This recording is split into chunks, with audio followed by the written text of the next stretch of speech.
President Trump's agenda is receiving even more billionaire backlash, not just from his former BFF Elon Musk. Here's the new warning from Republican mega donor and Trump backer Ken Griffin. The United States' fiscal house is not in order. Right.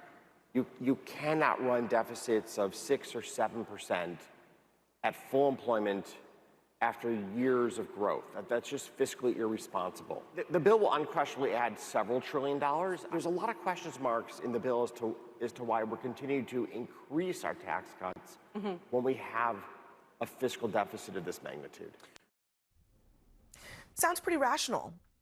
Essentially, what he's saying is, why won't you just consider allowing, especially tax cuts for the richest people to expire, to try to even chip away at some of this debt, which Trump and Republicans have promised they wanted to do for decades?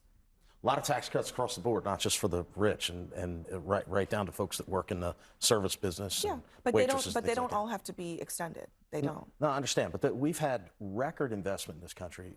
Over $2 trillion coming out of the Middle East just out of the president's last trip. We just had Nippon Steel, which really impacts my state of Pennsylvania, right? Big investments, foreign investments in this country. Consumer confidence is very high, and I think the economy's humming along right now. So to say that, what is that going to do for the debt and the deficit, though? Understood, but the tax cuts are absolutely essential. Absolutely essential. It's the cornerstone. He ran on lowering taxes. He ran on cutting taxes. It's got to get passed, and that's ultimately going to. Elon today actually retweeted something about the tax cuts too. He was like, "Let the tax cuts expire." I mean, if he's saying that, he stands to lose. What about just like a lot of other tax cuts expire? It's less round dinner table. I think what's interesting to me is that Republicans in Congress act as if they do not have the ability to legislate. And legislating means you can write a bill that extends tax cuts for people who don't make a lot of money and raises them for people who do make a lot of money. That is an option available to them. Absolutely. And I mean, for this bill, for people making under $51,000, they're actually going to lose money because of this bill. And you can talk about tips not being taxed. I used to be a bartender. Our wages were pennies. And a lot of times your boss doesn't even pay them. So that honestly doesn't help as much as you think it was. In the meantime, people that are making millions and millions or billions of dollars a year are going to be saving hundreds of thousands, if not millions of dollars.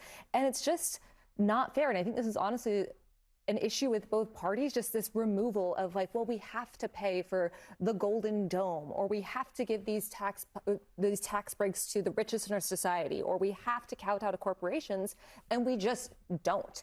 I mean, my platform is housing, groceries, and healthcare. And in the 9th District of Illinois, that is what people have been wanting to hear. And I think that resonates with a lot of Americans, or at least ones that, I have to just quickly add, we just got a tweet from Elon, or an X post from Elon, or from J.D. Vance.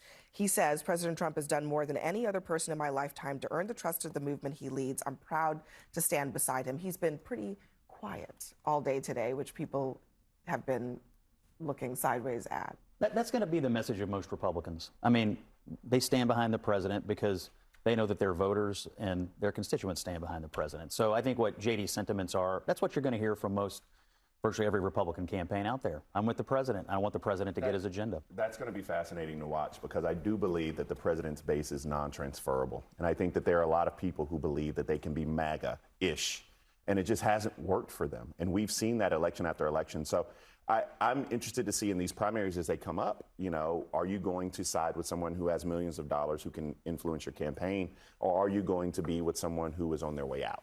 All right, Up next for us, George Clooney is getting real about the state of America and how it relates to his Broadway play Good Night and Good Luck. The cast is going to tell us their thoughts next.